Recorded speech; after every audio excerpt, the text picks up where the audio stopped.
Pues esta afición de la construcción de los soldaditos de plomo, pues es ya muy antigua. Yo lo inicié porque me gusta, por mi característica de cirujano, pues todas las manualidades, ¿no? Y esta era una manualidad muy bonita que necesitabas desarrollar la paciencia y también investigar, ¿no? Empecé con la batalla de Waterloo. Pues escogí esa batalla fundamentalmente porque los uniformes de la época, los uniformes de la época napoleónica, pues yo creo que han sido los más vistosos de la historia, ¿no? Y cuando terminé con la batalla de Waterloo, que me llevó 25 años de trabajo aproximadamente, porque mi fin era hacer reproducir un soldado de cada uno de los regimientos que intervinieron en la batalla, tanto de las fuerzas imperiales de Napoleón como de los aliados de los ingleses, pues cuando terminé con este proyecto y siguiendo con el hobby, decidí hacer una batalla española, porque en Waterloo no hubo ningún regimiento español. Y escogí, bueno, pues la batalla de las Navas de Tolosa, porque nos acordamos todos de la época en que fue, en el año 1212, eso es una fecha que siempre en el colegio nos recordaban, y empecé a hacer soldaditos de la época medieval. Pero evidentemente, tanto lo de Waterloo como de las Navas de Tolosa tenía que ser una reproducción fiel a la historia. Y por lo tanto había que estudiar cómo iban vestidos, cómo eran las costumbres, cómo era el armamento militar. Y todo eso me obligó a matricularme en la carrera de Historia, concretamente en el doctorado de Historia Medieval, y culminó todo ese proceso de estudio en una tesis doctoral que después la Universidad de Jaén tuvo la amabilidad de editar con el nombre del Lunes de las Navas.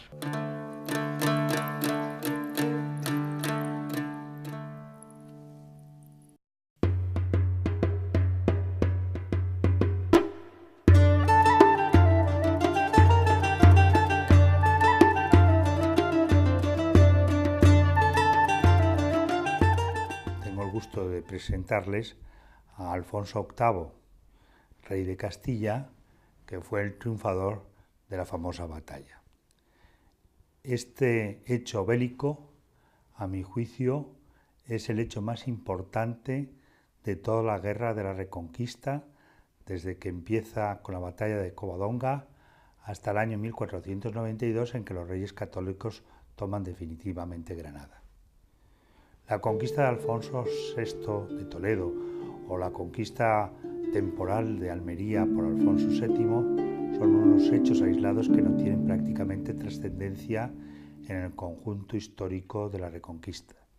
Sin embargo, la batalla de las Navas de Tolosa sí supone un cambio sustancial. Y este cambio sustancial se debe a que desde ese momento son las tropas cristianas las que llevan el poder y el triunfo. Hasta entonces eran los musulmanes los que ganaban todas las batallas y los cristianos que estaban refugiados fundamentalmente al norte del Duero.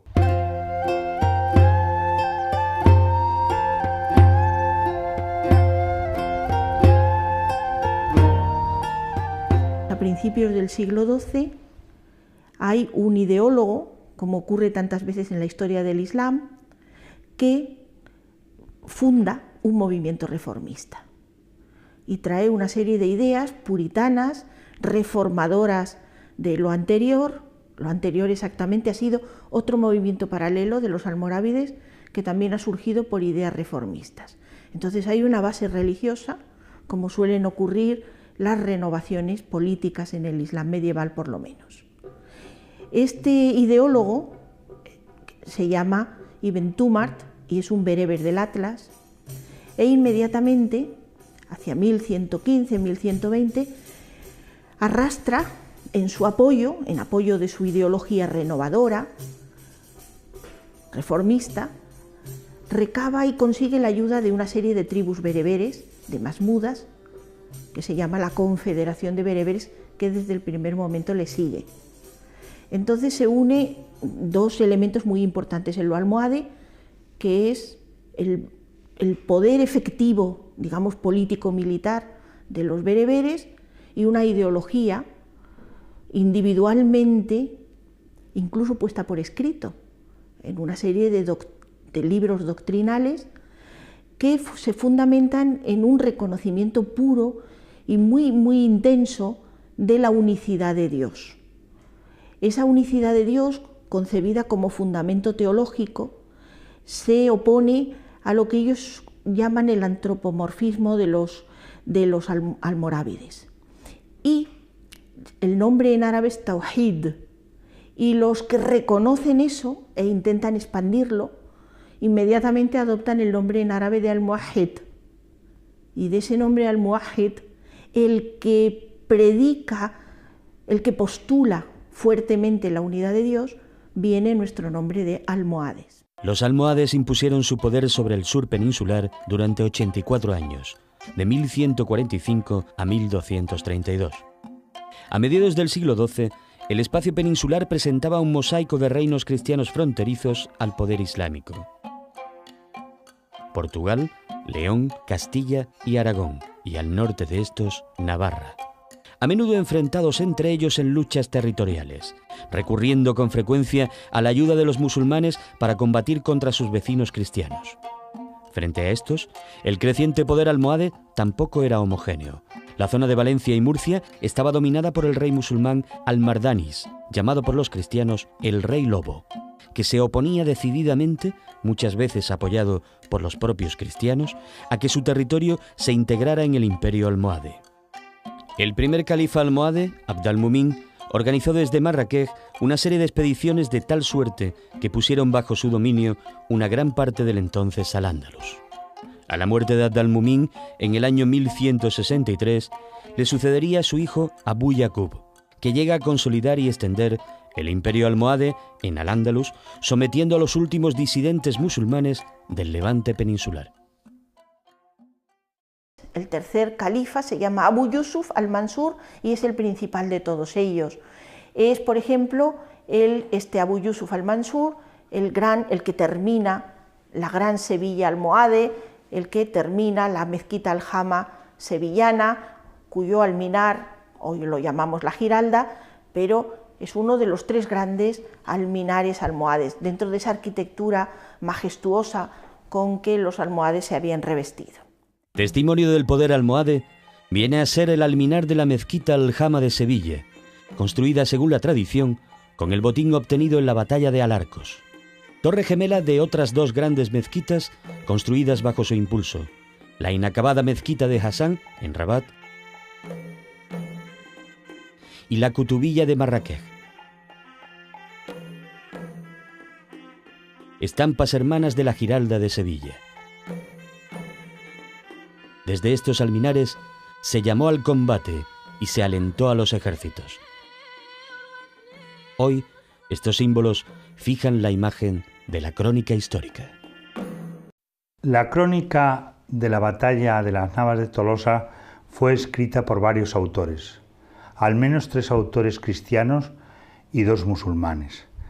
Pero la crónica más importante es la que escribió el arzobispo de Toledo, don Rodrigo Jiménez de Rada, porque participó en la batalla y porque fue además el gran guerrero que estableció el plan logístico de la batalla.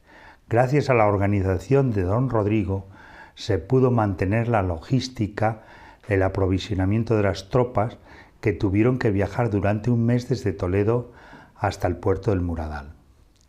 Don Rodrigo para mí es una de las figuras más importantes de la historia medieval de España. Cuando España en esa época estaba dividida en varios reinos cristianos y en un reino musulmán, don Rodrigo fue la primera persona que habló de la unidad de España. Él fue el primer historiador moderno que tenemos en España. Hasta don Rodrigo la historia se escribía en forma de crónicas, que era una mera forma de constatar los hechos. Sin embargo, don Rodrigo pues logra hacer una historia hilvanada, explicar los hechos, por qué se producen. Y además don Rodrigo fue un gran hombre de su época en el concepto también de un caballero guerrero, aunque era arzobispo. Yo lo he reproducido en plomo y lo he reproducido usando fotografías de cuando se levantó su tumba en el monasterio de Huerta, en la provincia de Soria. He intentado que el hábito del arzobispo en plomo sea exactamente igual, con el mismo dibujo del que se conserva actualmente en el monasterio. Pero aunque lo he representado en plomo con su báculo, que también se conserva en el monasterio, etc., yo creo poderme imaginar perfectamente cómo era la personalidad de don Rodrigo. Mis queridos amigos, me place poder, después de tanto tiempo, rememorar para ustedes aquellos hechos de armas que dieron honra a mi señor, el noble rey don Alfonso el VIII de Castilla. Mi señor, habiendo conquistado los almohades Cuenca y extendiendo sus dominios al sur del Tajo, fundó Plasencia. Se enfrentó al califa Yusuf en Alarcos, cayendo el ejército cristiano el aciago día del 18 de julio de 1195. En este lugar, Alarcos, situado una ciudad de nueva construcción de Alfonso VIII, que va a ubicarla sobre un antiguo oppidum ibérico de una gran importancia. Cada día estamos viendo la importancia que va teniendo o que debió de tener en su momento el Alarcos ibérico, sobre también un antiguo castillo, quizá de época taifa, quizá de época almorávide. Sobre este lugar, el rey cristiano Alfonso VIII, en los años previos a la batalla de Alarcos, concibe la idea de construir una gran ciudad. De hecho, las murallas que se ven, las murallas que vemos, todavía son de alguna manera el reflejo de ese concepto, de esa concepción de una gran ciudad, de ese proyecto urbanístico que va a tener el rey. No solamente va a hacerlo ahí, sino que el castillo va a sufrir una remodelación, siguiendo todas las nuevas técnicas de la época. Va a reconvertir torres rectangulares o cuadradas, se van a convertir en torres pentagonales en proa, y todo ello dentro de un gran proyecto urbanístico del rey. Es decir, el rey estaba construyendo su ciudad, la ciudad real, digamos, a unos kilómetros de la vecina Calatrava, que estaba en poder de la orden ya, y está construyendo, como digo, esa gran ciudad justo como base de operaciones, quizá para la futura conquista de Andalucía.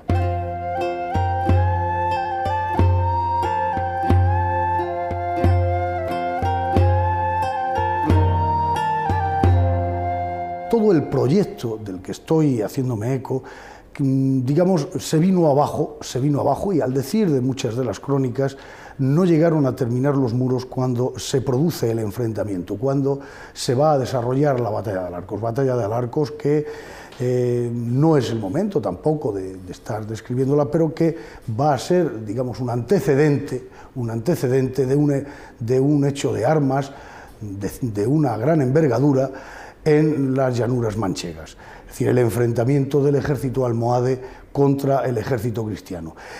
Cabe destacar sobre todo el que nos ha permitido conocer mucho del armamento, que luego va a ser exactamente igual al utilizado en las navas. De hecho, una fosa de despojos, como el lugar que estamos viendo en este momento, una fosa de despojos donde se tiran los restos de la batalla, nos ha permitido tener una documentación de primerísima mano de todo el armamento que se utilizaba en aquellos momentos. Un armamento que seguramente aparecía dentro de los cadáveres, tanto de animales, de caballos, como de personas que aparecieron, digamos, echados en esa fosa de despojos. Fosa de despojos, por tanto, que quizá debe ser uno de los hallazgos más espectaculares que se han producido en Alarcos y que nos está dando más datos perfectamente centrados en torno a 1195. Posteriormente hay un hecho también que cabe destacar. Después de la batalla de Alarcos, los almohades vuelven a tomar como capital Calatrava. Tras Alarcos, se iniciarían una serie de campañas ofensivas que vinieron a durar 3 años y que puso en poder de los almohades gran número de plazas fuertes, hasta ahora en poder de los castellanos. La frontera del reino de Alfonso VIII se vio comprimida hasta las márgenes del Tajo.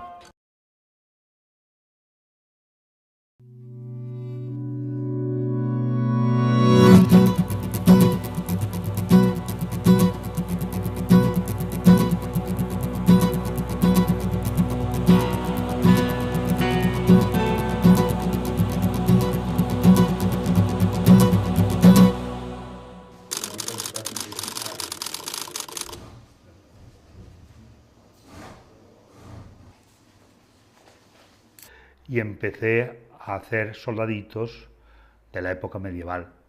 Pero evidentemente tanto lo de Waterloo como de las Navas de Tolosa tenía que ser una reproducción fiel a la historia y por lo tanto había que estudiar cómo iban vestidos, cómo eran las costumbres, cómo era el armamento militar, y todo eso me obligó a matricularme en la carrera de Historia, concretamente en el doctorado de Historia Medieval, y culminó todo en la batalla, tanto de las fuerzas imperiales de Napoleón como de los aliados de los ingleses. Pues cuando terminé con este proyecto y siguiendo con el hobby, decidí hacer una batalla española, porque en Waterloo no hubo ningún regimiento español. Y escogí, bueno, pues la batalla de las Navas de Tolosa, porque nos acordamos todos de la época en que fue, en el año 1212. Esa es una fecha que siempre en el colegio nos recordaban.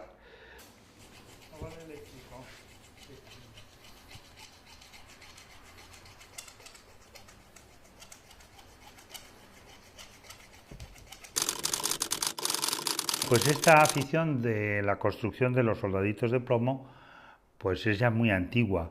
Yo lo inicié porque me gusta, por mi característica de cirujano, pues todas las manualidades, ¿no? Y esta era una manualidad muy bonita que necesitabas desarrollar la paciencia y también investigar, ¿no? Empecé con la batalla de Waterloo.